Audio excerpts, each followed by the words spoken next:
Merry Christmas সকলকে। আজকে নিয়ে এসেছি দারুণ একটি কেকের রেসিপি। ক্রিসমাস স্পেশাল একটি দারুণ কেক। আজকে বানাবো টুটি ফ্রুটি কেক।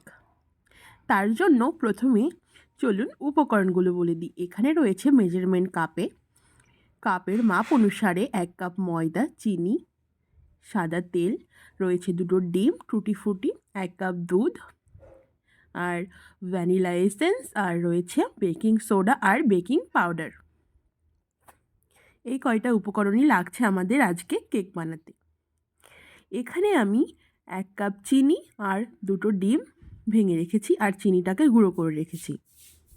প্রথমে একটা বোলের মধ্যে ভেঙে রাখা 2টো ডিম দিয়ে ইলেকট্রিক হ্যান্ড ব্লেন্ডারের সাহায্যে ভালো করে আমি বিট করে নিচ্ছি। আপনারা এটা নর্মাল যে হ্যান্ড বিটারগুলো হয় ওগুলো দিয়েও করতে পারেন, তাহলে একটু টাইম নিয়ে করতে হবে। ডিমগুলো ভালো করে ফোম হয়ে গেলে তার মধ্যে আমি দিয়ে দিচ্ছি গুঁড়ো করে রাখা 1 কাপ চিনি। চিনি দিয়ে আবারও ভালো করে ব্লেন্ড করে নিচ্ছি।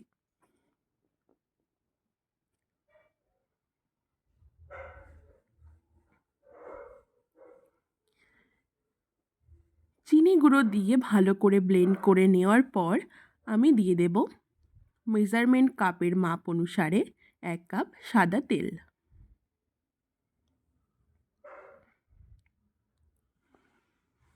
সাদা তেল দিয়ে আবারও ইলেকট্রিক বিটারের সাহায্যে ভালো করে ব্লেন্ড করে নেব।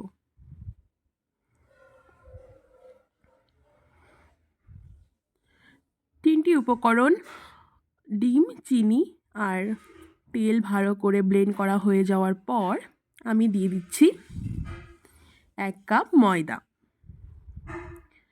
ময়দার মধ্যে দিয়ে দিলাম বেকিং পাউডার আর বেকিং সোডা। বেকিং পাউডার যতটা দেবেন তার হাফ পরিমাণ দিতে হবে বেকিং সোডা। এখানে আমি হাফ টিস্পুন বেকিং পাউডার দিয়েছি, তার থেকেও হাফ দিয়েছি বেকিং সোডা।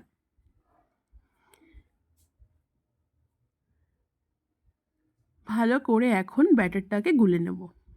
পরিমাণ মতো দুধ দিয়ে ব্যাটারটাকে ভালো করে গুলে নেব।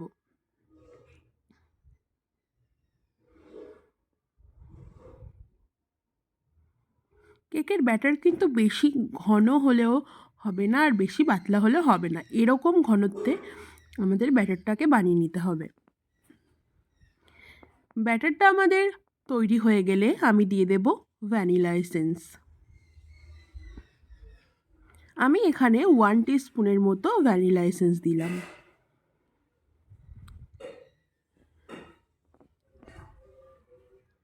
এখন এসেন্সটাকে কেক ব্যাটারের সঙ্গে ভালো করে মিশিয়ে নেব।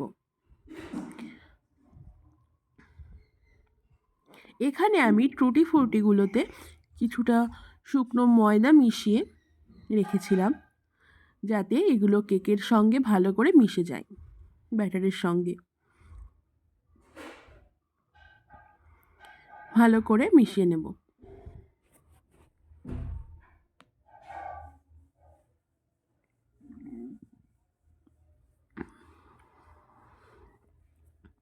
এখানে আমি একটা কেক মোল্ড নিয়ে নিয়েছি, তার মধ্যে একটা বাটার পেপার দিয়ে দিয়েছি কেটে। তারপরে আমি কেকের ব্যাটারটাকে কেক মোল্ডে ঢেলে নিলাম। আর এইদিকে মাইক্রোওয়েভে আমি প্রথমে প্রিহিট করে নিচ্ছি। 10 মিনিটের জন্য প্রিহিট করে নিতে হবে। এটা আপনারা যদি গ্যাসে বানান তবুও প্রিহিটটা আপনারা আগে থেকে করে নেবেন। প্রিহিট হয়ে গেছে, এখন আমি কেক মোল্ডটাকে দিয়ে দিচ্ছি। এটা আমি 180 ডিগ্রি সেলসিয়াসে প্রথমে 10 মিনিটের জন্য আমি দিচ্ছি।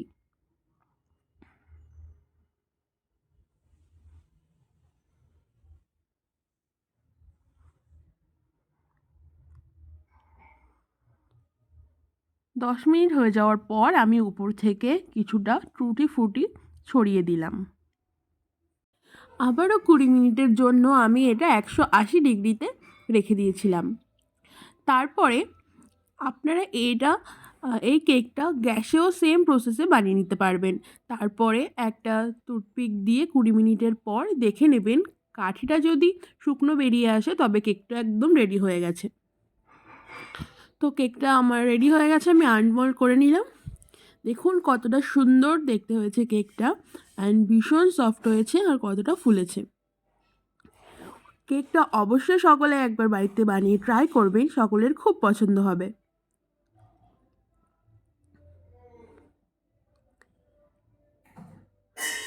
ভিডিওটা ভালো লাগলে একটা লাইক করে দেবেন আর কমেন্ট করে জানান কেমন লাগলো, আর অবশ্যই সকলের সঙ্গে শেয়ার করবেন। মেরি ক্রিসমাস সকলকে।